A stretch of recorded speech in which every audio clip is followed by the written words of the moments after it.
वागर्ता विव सम्पृक्तौ वागर्थो प्रतिपद्यये जगतः पितरौ वन्दे पार्वती परमेश्वरौ कोनत्काञ्चिधाम करिकलवकुम्भस्तननता परीक्षीणा मध्ये परिणतशरच्चन्द्रवदना धनुर्बाणान् पाशं शृणुमपि ददाना करतलैः पुरस्तादास्तां नः पुरमतितुर् आहो पुरुषिका पुरमतितुः आहो पुरुषिका पुरस्तादास्तां नः पुरमतितिराहो पुरुषिका.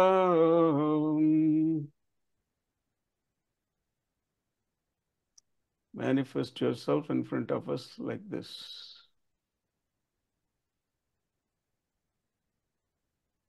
You know, the request, prayer to manifest itself is a great prayer. But then when you put all these adjectives, conditions, you should come like this. The way I described you, that's how you should come in front of me. What a faith, what a confidence, what a closeness. And then you see the beauty is the word naha. The last line. It's okay, he says, okay, come in front of me. But he doesn't say that. He says, come in front of us. What a compassion. Shankaracharya. Yeah. See, that's the beauty of Sanatana Dharma. Whether it's Saturudriyam or any or Saundarya Lahari, Lalita Sahasranama. The prayer first for everybody else before the self. You know, prayer for the village. In Saturudriyam, it's in 10th Anuvakam. The prayer is for everybody else, the city, the village, the servants, even the animals. Finally, they come to the family. Even in the family, the person who is not praying for himself. He is praying for the parents, he is praying for the spouses, he is praying for the children, he is praying for the servants. Then finally, he comes to himself. So we covered the first two lines last week. So this week, we are going to focus on the weapons that Acharya described. And then the final line in this verse, in this stanza, Puramatitir Aho Purushika. So pretty much there are only 4 weapons described here and how she's holding them in different hands. Dhanuhu, so is the bow. And then Acharya doesn't give details here like he did for Manmata, where he even described the Dhanu, what it was, and what the string was, but here just says Dhanuhu and Bana, because these are default for Divine Mother. So in order to make a difference between what she holds as a default or standard, so he had to make the difference in case of Madana, Manmata. That's why he went into details. But here he only says Dhanuhu and Banan, which implies the Panchabhanan of 5 flowers. And then here the Dhanuhu would be the one of sugarcane. And then Pasham and Srani, which is the Ankusham, Tadana Karatalai. So holding all this in this form, and then Kvanit Kanchidhama, and Kari Kalaba Kumbhastananatha in that form. And then Madhye Parikshina Madhye, and then how else? Purna Chandra Sarat Chandra Vadana, Parinata Sarat Chandra Vadana, calling these weapons. Please manifest yourself in front of us. Wow. So if you look at the picture, the sugarcane bow, she carries in her left lower hand. And then the flowers, she carries in her right lower hand. And the pasha, which is the noose that binds us all, and she holds in her left upper hand. Ankusha, the goad, which she needs most of the time. So she holds it rightly in her right hand because that's the one she's going to use on us all the time to keep us on the right path. So that's the arrangement here. Now, I was going to take you all to one more level. The weapons that are described here have three levels. Three levels of, three layers of understanding, or three levels of interpretation, or three levels of depth. One is the superficial. The second is Sookshma. The third would be Para. So all these details are available to us in Bhavana Upanishad. So in the Sthoola level, or the superficial or the gross level, the weapons are what they describe, which is the Dhanushuhu, Manorupekshu Kodanda, Ikshu Dhanuhu. And then the five flowers, we'll see what they are, and the arrows on the physical level. And then the goad, which is the Ankusha and the Pasha on the physical level. And then on the Sookshma level, they represent certain mantras, which you'd also see. And the Sookshma level, they also take a representation in the Sri Chakra. They're placed on the periphery of the 8th avarana, we will see in detail. So that's the Sookshma level. And then the Para level, they transcend everything and go to the Tanmatras, where each one of these weapons is associated with a tattva. The Tanmatras are associated with the senses, and each sense is associated with one of the Panchatatvas. And the Panchatatvas on the Para level is what Acharya would call in his Tattvabodham, Apanchikrita Panchabhutam. Apanchikrita Panchabhutam means not reconstituted, unreconstituted or non-reconstituted five elements. Apanchikrita Panchabhutam. Then the next level is Panchikrita Panchabhutam, then the Panchabhutam, then the body and the material world. So all that. So those are the different levels which you would see. So this is Bhavana Upanishad, which gives us clearly the structure of Sri Chakram, how it should be made and what goes where and which triangle represents what. So these weapons that we're talking, they would be on the 8th. So the third line that we are discussing today would be on the periphery of the 8th. And the 9th final avarana, which is strictly not an avarana, but just the bindu, where it's Shiva and Shakti all together in that bindu. So that's what is described here. Shabda Sparsha Rupa Rasa Gandhaha. Shabda Sparsha Rupa Rasa Gandhaha. These are the five senses. Hearing, touch, seeing, tasting, and smelling. Shabda is hearing, Sparsha is taste, and then Rupa, seeing, and then Rasa, tasting, and then Gandhaha, fragrant or non-fragrant, smelling. So Panchatanmatraha, and these are represented by Panchapushpabhanaha. And what does the bhav represent? It represents your mind.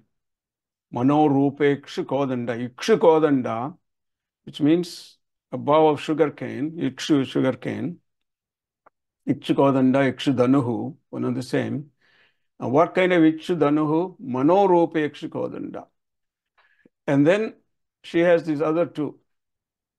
The Pasha, the noose, Pasakairu, like if you see the Western movies, these guys ride on, the cowboys ride on this horse, swirling this big rope with a noose tied at the end, and they throw it around the bulls and they pull them. So that's we, Divine Mother has been doing it for a long time with us. We are the Pashus. So the Pasha. So that Pasha is associated with the quality of Raga, attachment. So you also see we use that word pasam, means attachment, affection, love, whatever you call it, pasam. Romba pasam vechirka pava mela. You're somebody is binding you so tightly. Or if you have pasam on somebody so tightly, you're being bound tightly. And whoever you have that affection, love, and that attachment, you're binding yourself. So that is pasha. Divine Mother does it with the pasha, releases you from the pasha. Okay.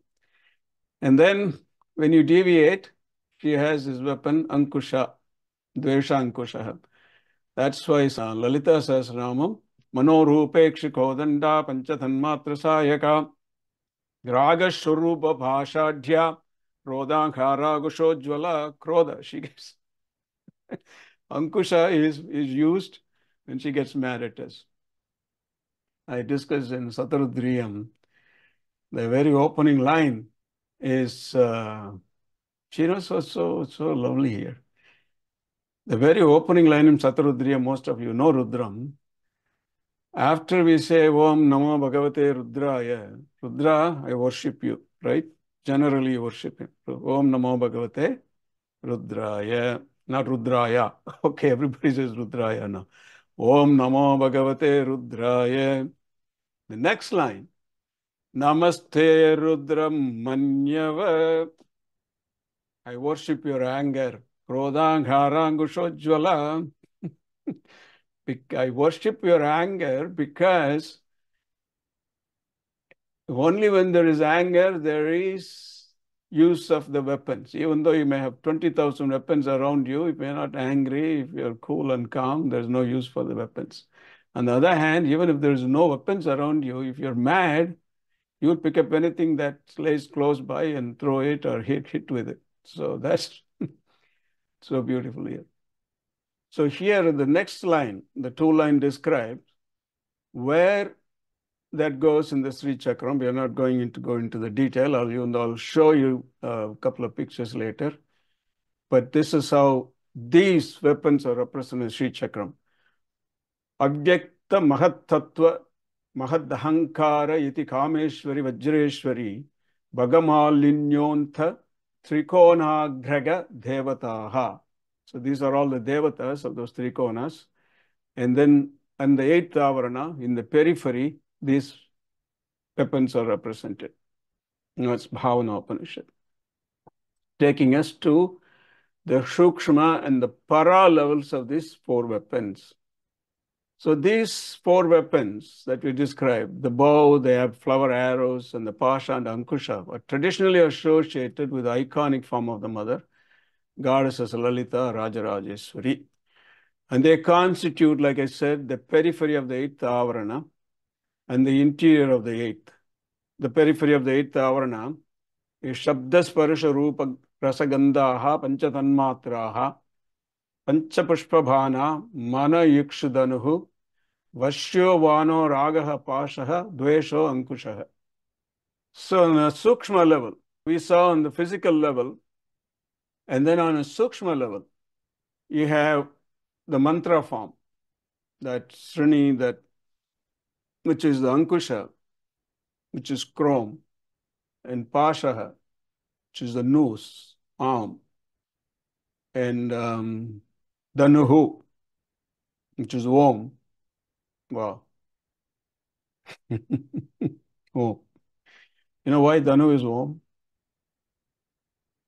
Mano Rupekshukodanda, because that's the mind. Lalita Sahasranam described as Danuhu, Divine Mother's Danuhu, as the form of the mind, your mind. So with that Danuhu, which is of sugar cane, which is nothing but sweetness.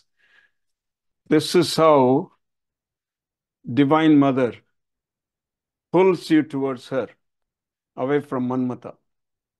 So even though she is the one who gave all the powers to Manmata, but when you surrender unto her, it is giving you that sweetness and blessings with all the arrows, because the power of arrows on Divine Mother's hands have a different effect on us than the one of Manmata. So that's why it's Om, the ultimate Om Dhanuhu. And Banaha, Klim, because Klim is Kama Bijam, Banaha. So to get you out of all that. So the five bhanas. And this is how they represented inside the chakra. On the north side, you would have two weapons, Dhanuhu and Pasham. And then the west side, you have Bana Shaktihi. And then on the east side is Ankushaha. So this is how all these four are represented in the chakra. And the center bindu is Aim Srim Klim Shauhu. Aim Klim Shauhu is, by the way, is the Bala mantra. Aim Klim Shauhu. Which, if some of you have read the PDF I sent you last week, or probably last week, Yoga, Perfection and Enlightenment. I don't know how many of you read it. The idea of sending this is for you to read it. If you read that, you would see Acharya used to practice these Bala mantras.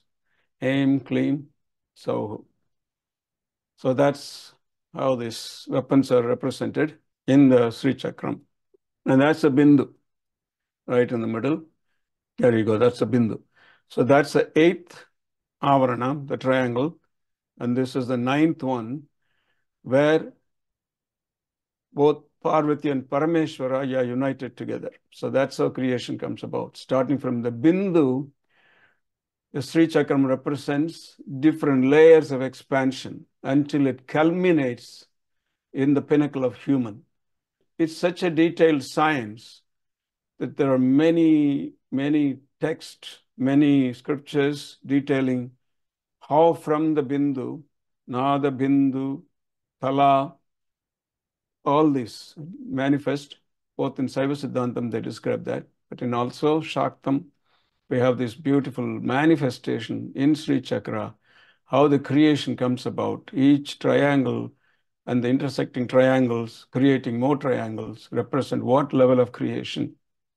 Like I said, Acharya discusses this in some detail in his Tattva Bodham, where the Sookshma Panchabhutas, how they become Sthoola Panchabhutas by performing what is called Panchikaranam. So if there is time, we will talk about it. But I took those slides out because I didn't think there will be time today for that. So that represents the final line of today's Saundarya Lahari number 7. Final line being that Puramati Aho Purushika. So you and your consort are one and the same. You are the Purusha. You are the inner consciousness of Paratpara Parameshwara, inseparable. So that's a Bindu, because it's after they become one.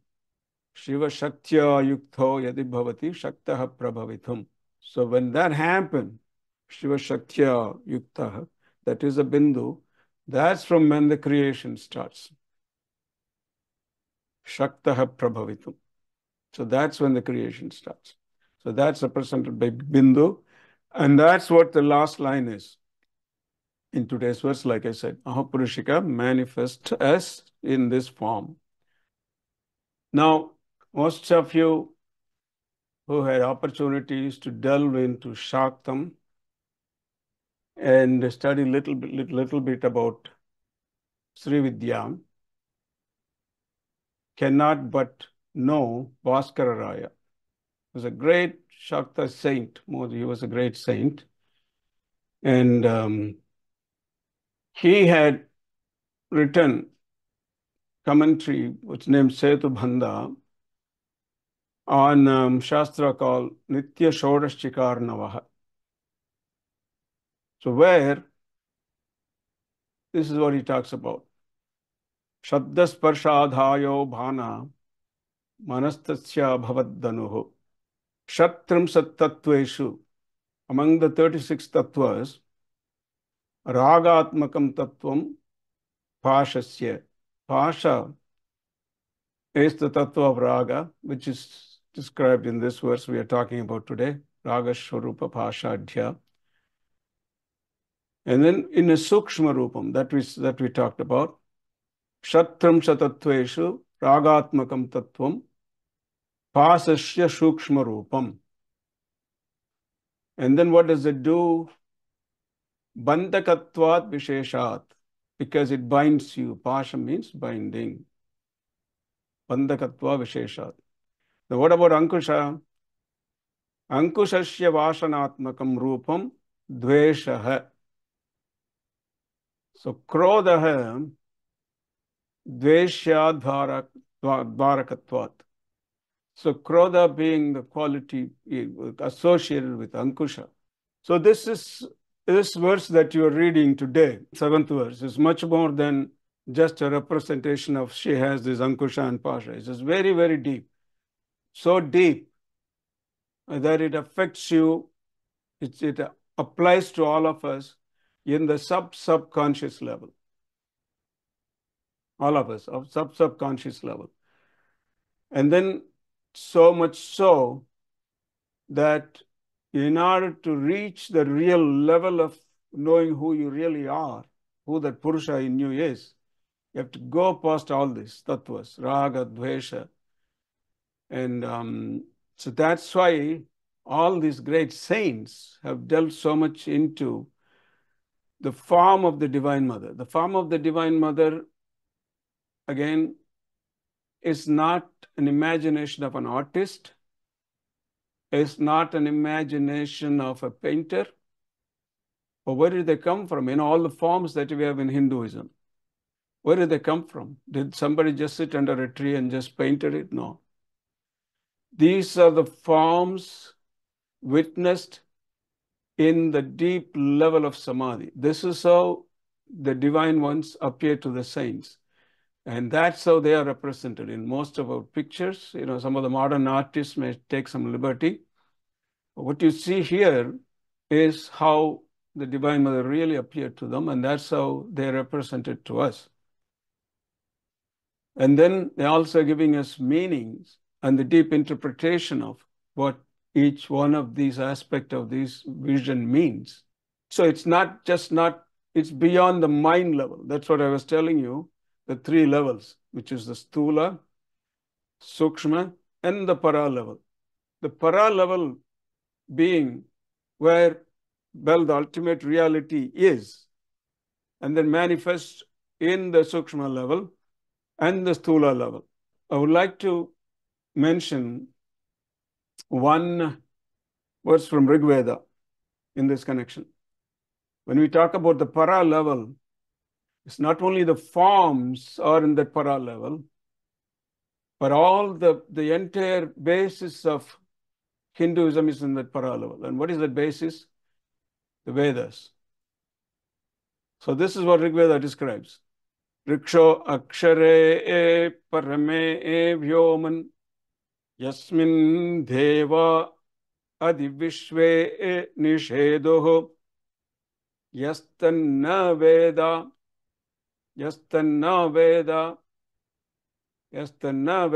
kim riksha karishyati. Riksha akshare parame vyoman yasmin deva adivishve nishedoho yastanna veda kim riksha karishyati. Pay attention to the word in this mantra that I just chanted. Riksho akshare parame vyoman. Para, that's what I said. All these are on the para level. Parame, beyond your mind and beyond your intellect. And what is that? Shuddha Chaitana, Shuddha Chaitanyam. The level of the Purusha, Shuddha Chaitanyam, Shuddha Chaitana. That's where the Vedas are. Riksho Akshare Parame Vyoman, beyond the beyond. Parame Vyoman, Rikshaksha and Aksharash. Riksha and Akshara means the Vedas, Rig Veda, Rikshaksha and Aksharas, Rig Veda, Yajurveda, Samaveda. All those Vedas are beyond the beyond, beyond mind and intellect, in the level of transcendence, in the level of Shuddha Chetana.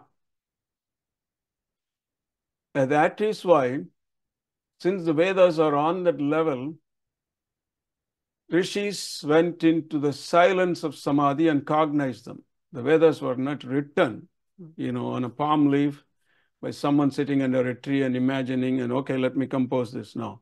They went into the silence of Samadhi. Then they cognized, they recognized, they saw, so to say. They saw the Vedas. That is why they're called Rishis, the seer. Seer means one who saw. What did he see? The Vedas, the mantras. And that's why every mantra, every mantra has a Rishi's name associated with it. Okay? Who is the mantra drishta? Drishta means one who witnessed it, one who saw it. Gayatri mantra, Vishwamitra. And then so also you have mantra. Each mantra in Satarudriyam has a rishi. So these rishis cognized it. That is why. How did they cognize it?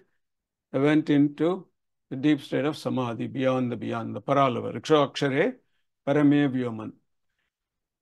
And then what else is there?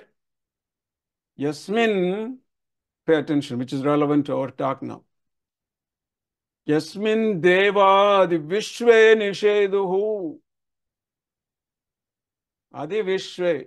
All the cosmos, the cosmic gods and goddesses are also there. As a para level of this, the form of Divine Mother that we are talking about.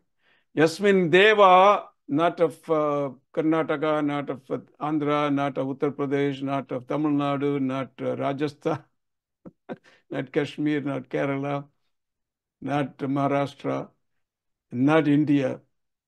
Devas and Devas. Yasmin, not the world. Adi Vishwe, Yasmin Deva, Adi Vishwe, all the gods and goddesses, the divine ones, are also where? Rikshakshare Parame Vyoman. This is such an important statement which most of the people who chant the Vedas ignores, including many priests. Many, many priests. Pretty much, I would say, 99.9%. Because the statement is so powerful. Riksha Akshare Parame Vyoman Yasmin Deva Vishve Nisheduhu. This is okay. Okay, this is a fact. That's where all these are. The Vedas are, the divine ones are there. But look at the next two lines in this mantra. Yastanna Veda. One who does not know this. Na Ved. Ved means none. Yastanna Veda. If you don't know this, what you should do? Shut up. Shut your Veda book and walk away. Because they cannot do anything for you. Kim riksha karishyati. What can they do to you? Nothing. They cannot do anything to you if you don't know these fundamental facts. What facts? That these are all beyond the beyond. They were not written in palm leaves. So that is why they were in the Shuddha Chetana, pure consciousness. And pure consciousness is eternal. Was there ever a time consciousness was not there? Can anybody say? Will there ever be a time when consciousness will not be there? Shuddha Chaitanya was always there, will always be there. That's why even in Bhagavad Gita, Bhagavan says to Arjuna, "Oh Arjuna," when he says, "Oh, you are this," you just say you are Krishna, but you are saying you are before this, you are before him, you are before him. How is that possible?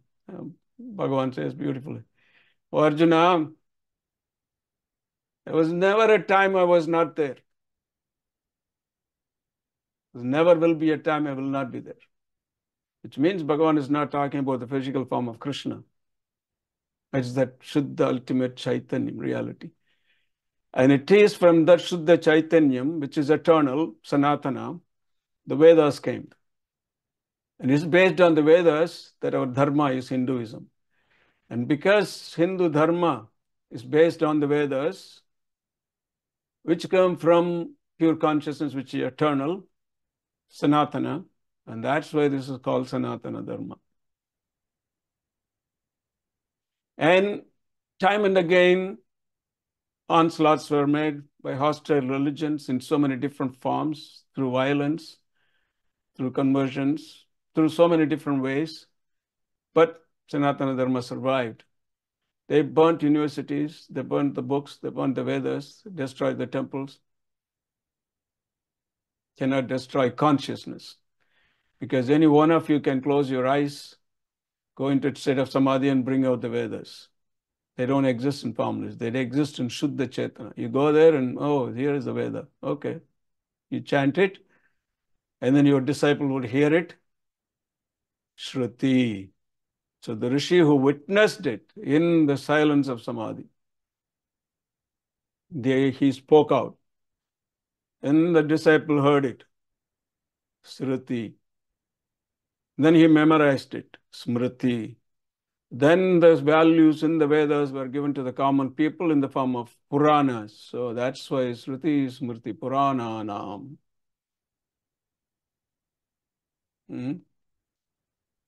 So, good.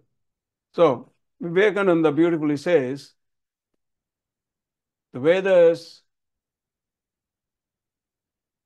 are not an explosion of emotion. They're not an inspiration of imagination. But how did they come? He says beautifully, they came from the silence of samadhi. Manorupeksha kodanda panchatanmatra sayaka. That's what it is. This is continuing with that Bhaskaraya's commentary.